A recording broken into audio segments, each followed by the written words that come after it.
Bonjour à tous, vous êtes sur CCTV français, c'est votre journal en direct de Beijing. À la une de l'actualité de ce mercredi 25 novembre, le Premier ministre chinois Li Keqiang et les dirigeants des 16 pays de l'Europe centrale et orientale se sont rassemblés dans la ville de Suzhou dans l'est de la Chine pour la 4e réunion des dirigeants Chine-PECO. Li Keqiang a déclaré que la Chine était prête à coopérer avec l'Europe sur de nombreux sujets, dont celui de la sécurité. Je voudrais dire que la Chine et les pays européens travaillent ensemble pour assurer la paix et la stabilité. La Chine y jouera un rôle constructif. Nous encouragerons la coopération pratique avec les PECO comme moyen d'améliorer la coopération générale avec l'Union européenne et l'Europe. Pendant la réunion, le Premier ministre chinois a proposé de créer une entreprise financière multilatérale des 16+1 en Europe centrale et orientale pour financer d'importants projets dans la région. Il a également déclaré que la Chine investira dans le domaine de la construction et améliorera les infrastructures des zones portuaires de la mer Baltique, de la mer Adriatique et de la mer Noire afin de stimuler la coopération et la connectivité. Li Keqiang a également indiqué que la construction d'une ligne ferroviaire à haute vitesse reliant les capitales serbes et hongroises commencera au cours de l'année. Il a ajouté que le train réduira le trajet Belgrade-Budapest de moitié. La construction sera achevée d'ici 2 ans. Le mécanisme de la réunion 16+1 a été lancé en 2012. L'amitié traditionnelle et les relations Chine-Europe profiteront de ces bénéfices. La Chine renforcera donc sa coopération avec les pays d'Europe centrale et orientale. La coopération en matière d'investissement est considérée comme la priorité des relations entre les PECO et la Chine, en particulier dans l'actuel contexte économique. Reportage. Le sommet de la Chine et des pays d'Europe centrale et orientale est une importante plateforme de promotion des liens entre la Chine et les 16 pays d'Europe centrale et orientale, dont la Pologne, la République tchèque, la Slovaquie et l'Hongrie. Le premier sommet Chine-PECO s'est tenu à Varsovie, en Pologne, en avril 2012. L'ancien Premier ministre chinois Wen Jiabao avait déclaré 12 mesures pour promouvoir la coopération entre la Chine et les pays d'Europe centrale et orientale. Les principales mesures étaient une ligne de crédit d'une valeur de 10 milliards de dollars de la part de la Chine pour financer les projets des PECO, en se concentrant sur les projets de coopération dans les domaines de l'infrastructure, des hautes technologies et de l'économie verte. Le second sommet s'est tenu à Bucarest en Roumanie en 2013. La réunion s'est conclue sur la coopération des directives de Bucarest pour la coopération entre la Chine et les PECO. La ligne directive mettait l'accent sur le fait que les dirigeants de la Chine et des PECO devaient organiser une réunion annuelle pour réviser les réalisations de la coopération et établir la direction à prendre pour les futures coopérations. La Chine s'est également accordée avec la Hongrie et la Serbie pour construire conjointement une ligne de chemin de fer qui relierait les deux pays. Depuis le sommet de Bucarest, l'échange des deux côtés a connu une importante croissance. Les 10 premiers mois de cette année, les deux côtés ont atteint 50 milliards de dollars de volume d'échange, soit une hausse de 10,1% par rapport à la même période de l'année précédente. 80% des 38 projets de coopération dont les directives de Bucarest ont commencé les constructions ou les opérations. 5 milliards de dollars d'investissement de la part des entreprises chinoises ont été injectés dans les projets des PECO, dans les domaines de la télécommunication, de la machinerie et de l'industrie chimique. Des progrès ont également été faits dans le développement des infrastructures, dont une série de projets sur la construction de ponts, de centrales électriques et d'autoroutes. Le ministère chinois des Affaires étrangères a répondu à la question d'un journaliste concernant l'arbitrage de la mer de Chine méridionale proposé par les Philippines. Aujourd'hui, la Cour d'arbitrage de La Haye a débuté l'examen du litige et cela va durer jusqu'à la fin du mois. Les Philippines ont violé l'accord bilatéral signé avec la Chine et l'engagement commun pris durant la déclaration sur la conduite des parties dans la mer de Chine méridionale. Ils ont unilatéralement initié une procédure d'arbitrage concernant le différend sur la mer de Chine méridionale. Ils ont l'intention de ne pas respecter la souveraineté territoriale de la Chine et ses droits maritimes en mer de Chine méridionale. Notre attitude envers cet arbitrage est très claire. Aucun consentement ni engagement. Au moins 12 personnes ont été tuées et 20 autres blessées dans la capitale de la Tunisie après l'explosion d'une bombe dans un bus transportant des membres de la garde présidentielle. Le président tunisien Béji Caïd Essebsi a décrété un état d'urgence de 30 jours à travers le pays et a imposé un couvre-feu dans la capitale. Après l'explosion, la police a encerclé la zone à Tunis et érigé des barrières de sécurité pendant que les ambulances évacuaient les morts et les blessés. Personne n'a revendiqué l'attentat, mais le gouvernement tunisien l'a qualifié l'attaque extrémiste. Le président Essebsi n'était pas à bord de l'autobus au moment de l'explosion. Le 24 novembre, la Turquie a abattu un avion de chasse russe près de la frontière syrienne, prétextant qu'ils avaient violé son espace aérien. L'armée turque a dévoilé une image radar qui montrerait les emplacements où l'avion est entré et sorti de son espace aérien. Les Turcs ont déclaré que l'appareil Su-24 avait été averti 10 fois en 5 minutes et que 2 de leurs avions de chasse F-16 ont alors abattu l'avion russe. Des images de la télévision turque montrent l'explosion de l'avion et son écrasement dans une montagne syrienne. La Turquie et la Russie ont convoqué leurs représentants diplomatiques respectifs et le ministre des Affaires étrangères russe, Sergei Lavrov, a annulé une visite en Turquie qui devait se dérouler mercredi.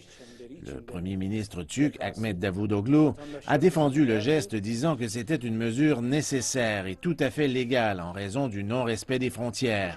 Le président russe Vladimir Poutine a dit que l'avion avait été attaqué alors qu'il se trouvait en Syrie, à 1 kilomètre de la frontière, qualifiant le geste de la Turquie comme un coup de poignard dans le dos. Tout le monde devrait être au courant que c'est notre droit sur le plan international et notre devoir national de faire tout ce qui est nécessaire.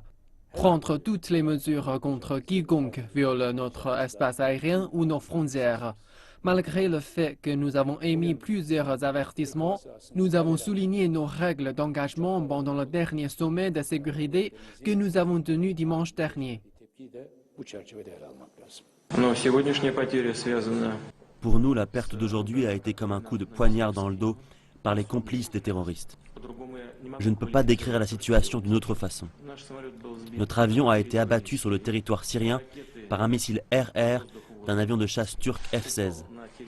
Il s'est écrasé sur le territoire syrien à 4 km de la frontière turque. En tout cas, ni nos pilotes ni notre avion n'ont constitué une menace en République turque. C'est évident. Il réalisait une opération contre le groupe État islamique. Même chapitre, il existe maintenant des rapports conflictuels quant au destin des 2 pilotes russes. Reportage. Un commandant adjoint des forces turkmènes en Syrie a déclaré que ces hommes les avaient tous tués. Il indique que les 2 hommes ont été tués alors qu'ils s'étaient éjectés de leur avion et qu'ils étaient morts dans les airs. Les images de l'agence de presse turque Anadolu ont montré les pilotes qui se sont parachutés de leur avion avant qu'il ne s'écrase. Dans le même temps, l'AFP cite des sources rebelles et un observateur indiquant que l'un des pilotes a été tué par des rebelles et que le second est porté disparu. Il déclare qu'un hélicoptère a été également détruit par des rebelles à la suite d'un atterrissage d'urgence dans un territoire détenu par le gouvernement après des tirs rebelles, mais son équipage a été capable de s'échapper. Une vidéo envoyée à Reuters plus tôt semble montrer l'un des pilotes immobile et sévèrement blessé au sol, et un officiel du groupe a indiqué qu'il était mort. Le ciel au-dessus de la Syrie est de plus en plus occupé depuis que Moscou a commencé sa campagne contre le groupe État islamique fin septembre. L'incident de mardi a mis en évidence la profonde méfiance mutuelle entre la Russie et la Turquie. La Russie a commencé ses attaques aériennes contre les militants du groupe État islamique le 30 septembre, à la demande du gouvernement syrien. 3 jours plus tard, la Turquie prétend qu'un avion russe Su-30 est entré dans l'espace aérien turc le long de la frontière avec la Syrie. Je vais le dire encore une fois très clairement, nous ne ferons aucune concession sur la sécurité de nos frontières et sur la sécurité de notre espace aérien. La Russie a reconnu l'incursion, disant que c'est la météo qui est à blâmer. L'incident a été causé par le mauvais temps dans cette région. Ne cherchez pas de conspiration ici.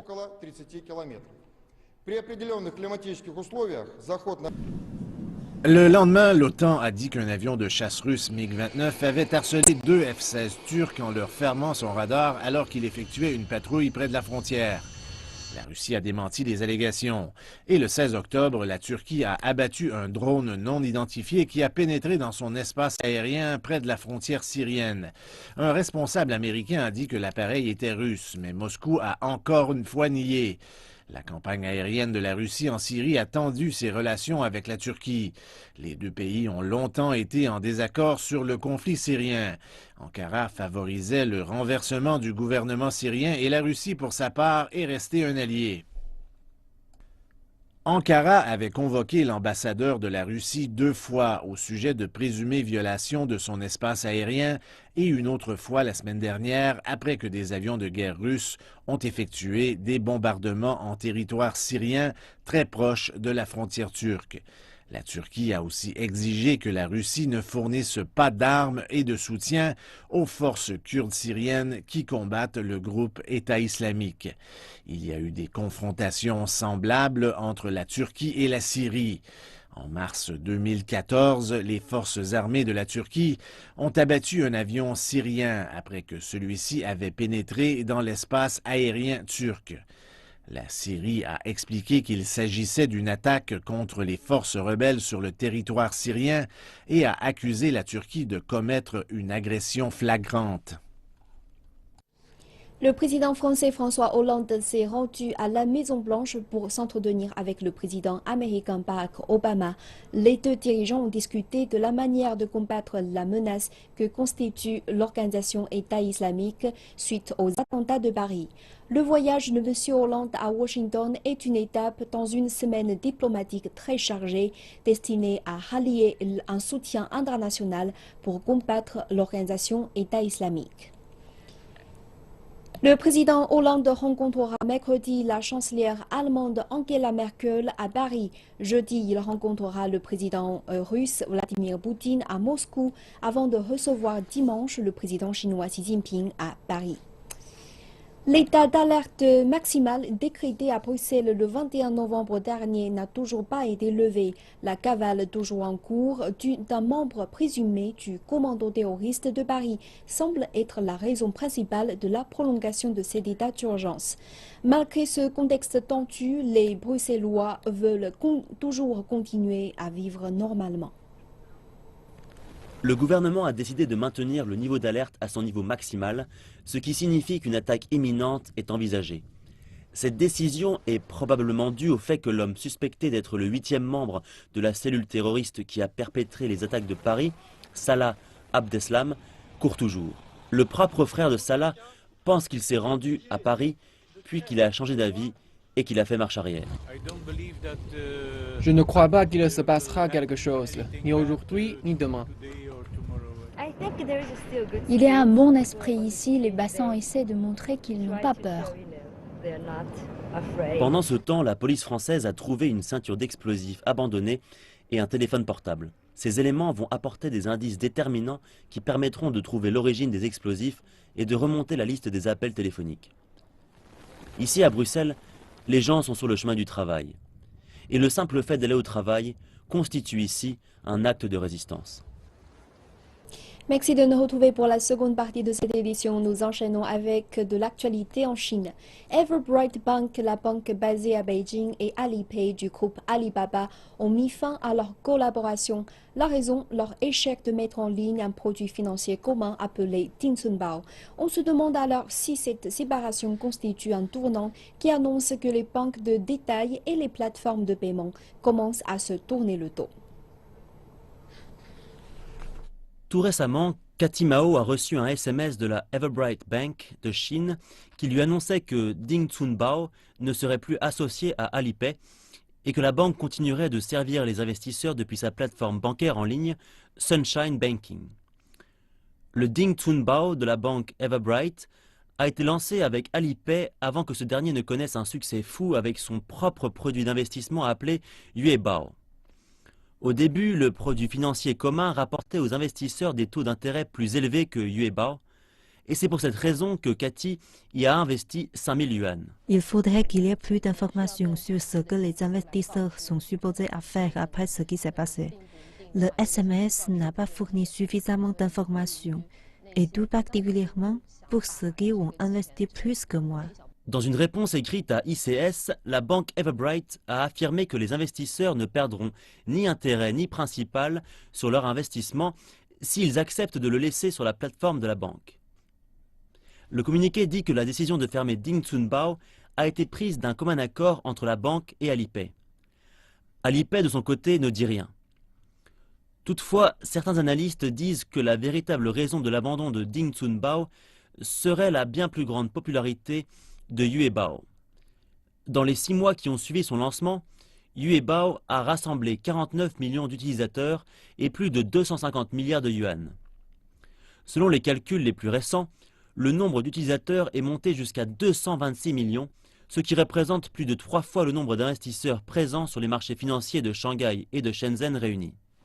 La coopération entre Everbright Bank et Alipay était un peu expérimentale. Ils voulaient prendre la température pour le lancement de Yuebao en observant la réponse du marché à Dingxunbao.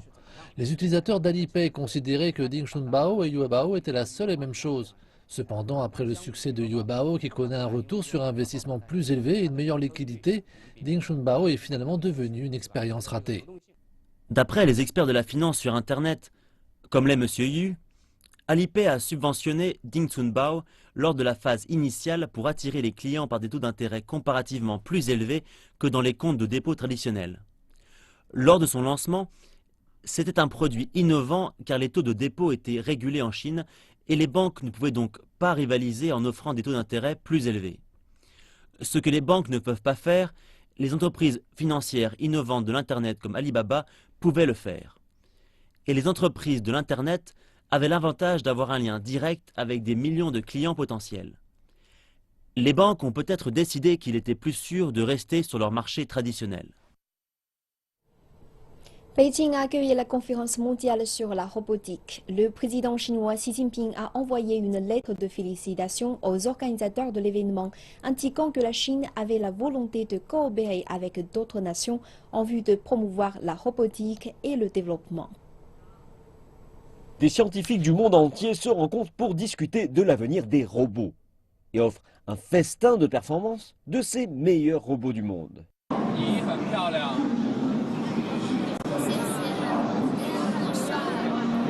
Ce robot japonais appelé Geminoid est actuellement un nom de famille au Japon. Mais elle est également la star d'un film. But the town, it seems like there are less and less people.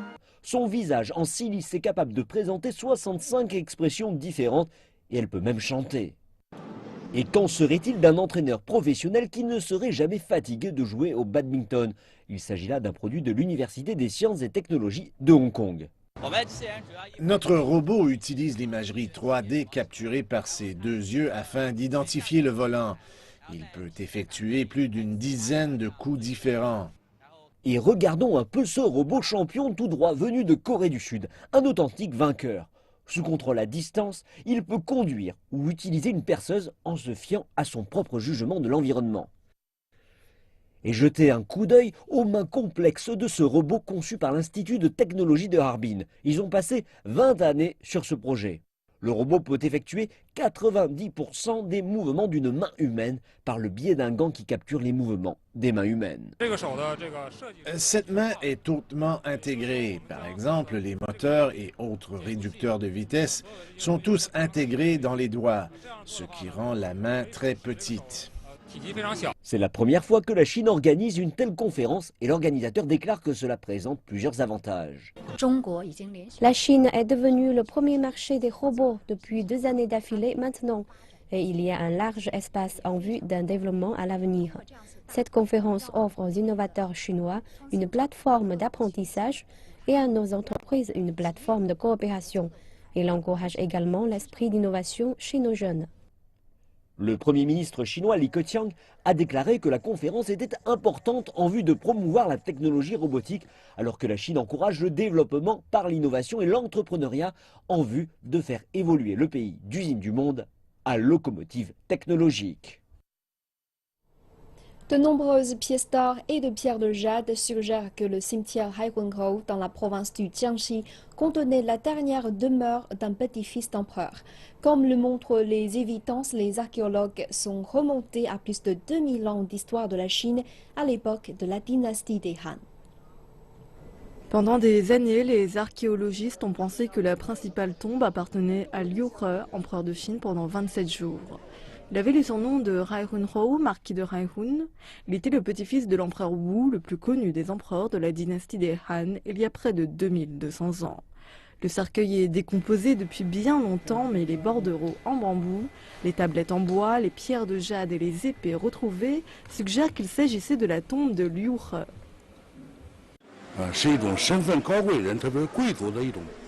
Il était coutume que les membres d'une famille impériale s'enterrent avec de la jade. Les pièces retrouvées prouvent que le propriétaire de la tombe était un noble maître, et probablement Liu He.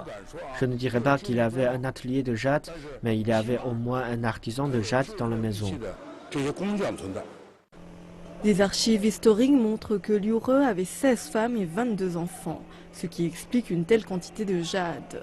Il existe davantage de preuves, dont une grande boîte de pierres d'or pur a été retrouvée. Il s'agit d'une trouvaille extrêmement rare pour des fouilles de cimetière.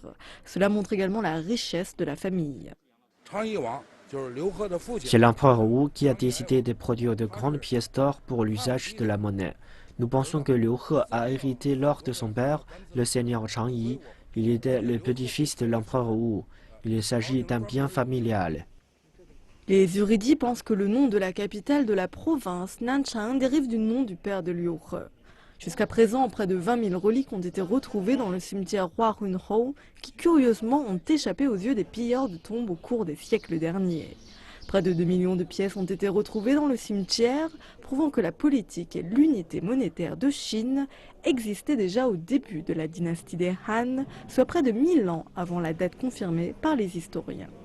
Les bordereaux en bambou retrouvés sur le site sont également une ressource archéologique précieuse. De plus, de nombreuses tombes royales sont très bien conservées. Il y a même des accessoires de la vie quotidienne, comme des ustensiles de cuisine, des récipients de vin et des lampes. Nous avons même trouvé un poêle à feu très bien conservé. Il y avait un plateau pour le charbon avec des marques de brûlure, ce qui suggère que c'était un objet fréquemment utilisé. Les caractères sur les objets indiquent la date de production et les fonctions de l'objet. Les érudits peuvent utiliser cela comme une preuve historique sans le soutien de documents. Le département culturel de Tianjin continue de fouiller le site et d'étudier ces trouvailles. C'est ainsi que se conclut cette édition. Merci de votre fidélité. Je vous retrouve tout à l'heure pour une nouvelle édition de l'Afrique Info.